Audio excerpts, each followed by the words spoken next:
President. Senator from Texas. Madam President, there's an old saying among Texas trial lawyers. If you have the facts, you bang the facts. If you have the law, you bang the law.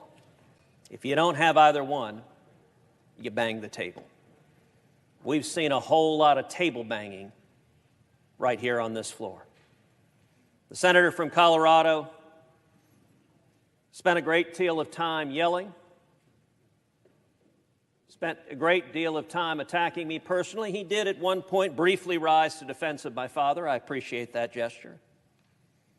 But he spent a lot of time yelling. I will say in my time in the Senate, I don't believe I have ever bellowed or yelled at one of my colleagues on the Senate floor, and I hope that in my time before me that I don't ever do that.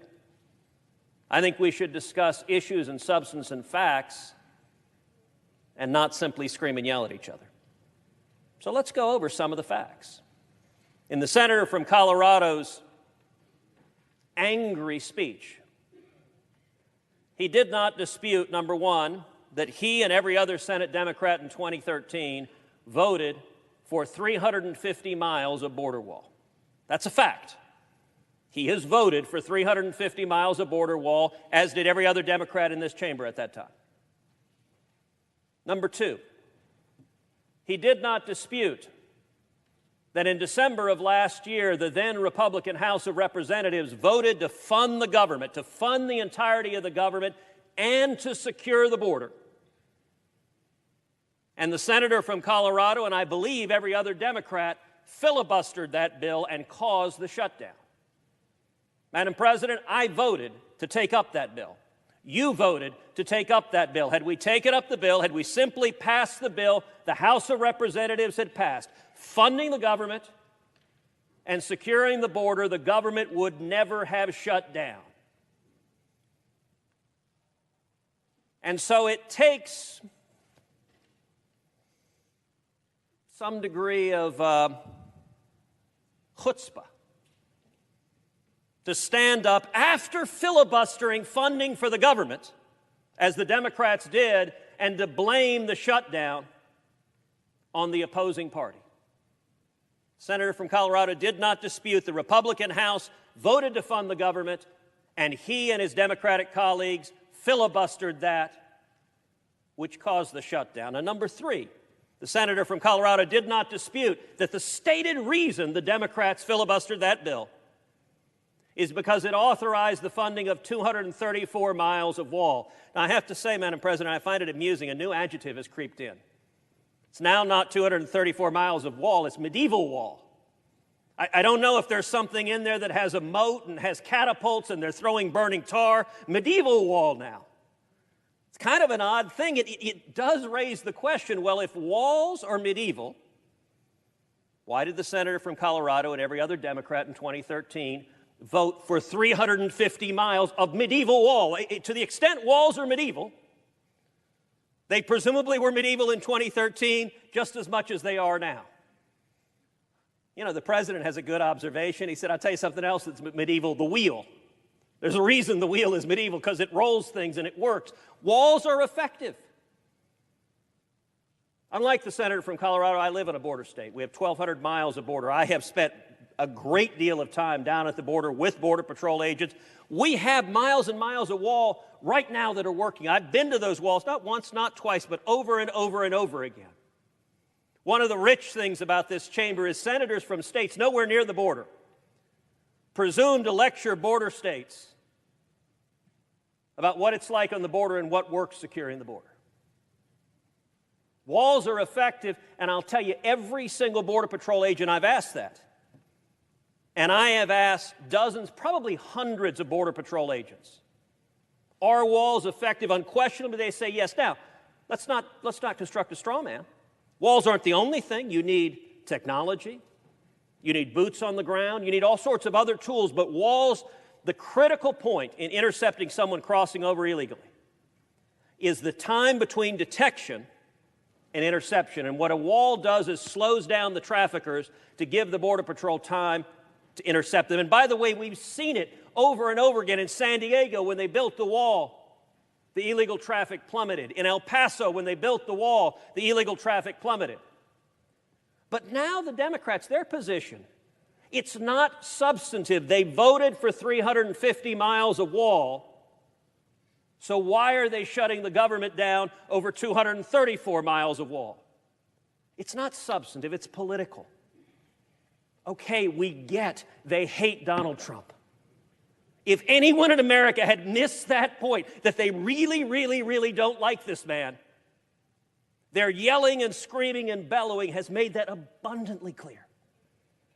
But just because you hate somebody doesn't mean you should shut the government down.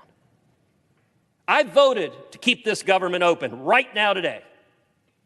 The Democrats are filibustering funding for the government. Let me tell you something else the senator from Colorado didn't dispute. We had a whole colloquy with the senator from Louisiana, the senator from Mississippi, the senator from Alaska about funding the Coast Guard. Did you notice, Madam President, in that entire bellowing speech, the words Coast Guard were never uttered? Not once. What Senator Kennedy asked this body to do was pass a clean bill to pay the paychecks of the Coast Guard. Senator Kennedy's bill doesn't mention a wall, whether you like one or not, doesn't mention a medieval wall or any other kind of wall. It simply says pay the Coast Guard, yes, no. Every Republican agrees, pay the Coast Guard right now. It's not fair to treat the Coast Guard differently than we're treating the Army and Navy and Marines and Air Force. Senator from Colorado didn't address that because it is indisputable, it is a fact that the reason that didn't pass right now is because the Democratic leaders stood up and made an objection. And by implication, every Democratic senator presumably agrees with it. The fact that the senator from Colorado didn't say, yes, we should fund the Coast Guard, and you know what? My leader was wrong when he held the paychecks of the Coast Guard men and women hostage because he wants to win a political fight with the president. And by the way, I would note to the senator of Colorado, it's not the end of the world to stand up to your party's leader. Some of us have a history of having done so in the past.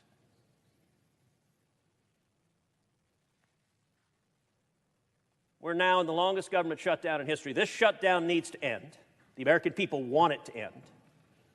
But we also need to secure the border. And Madam President, I have to say the contrast between the two parties could not be clearer.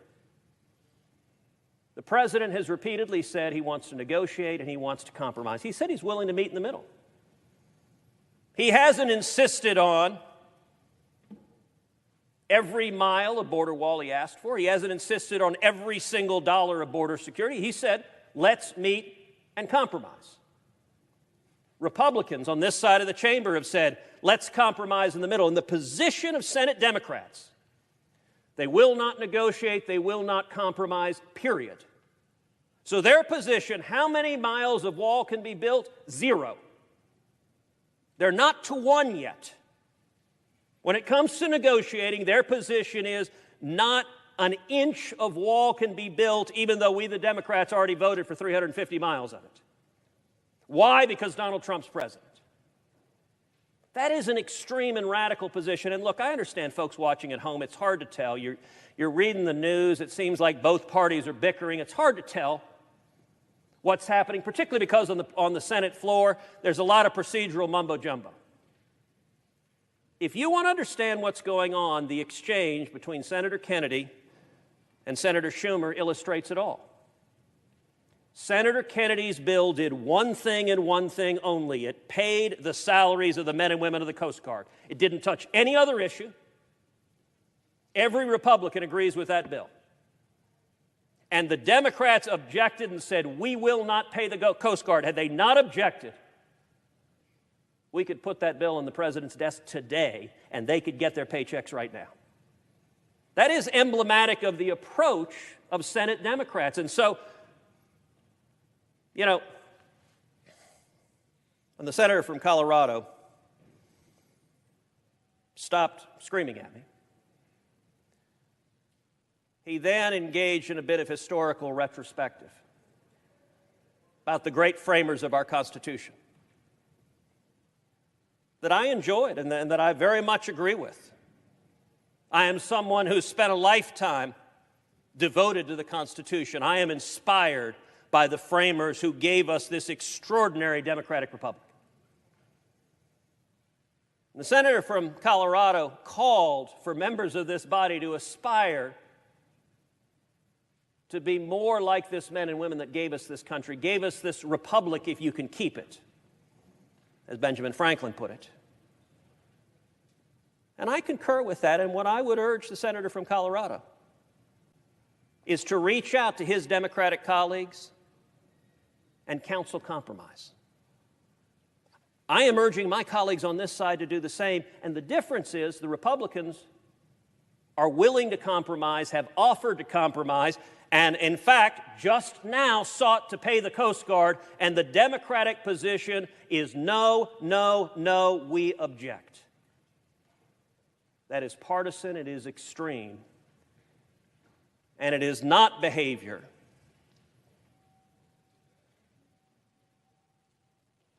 that would bring pride to the framers of our Constitution. I hope that this body can do better. I yield the floor.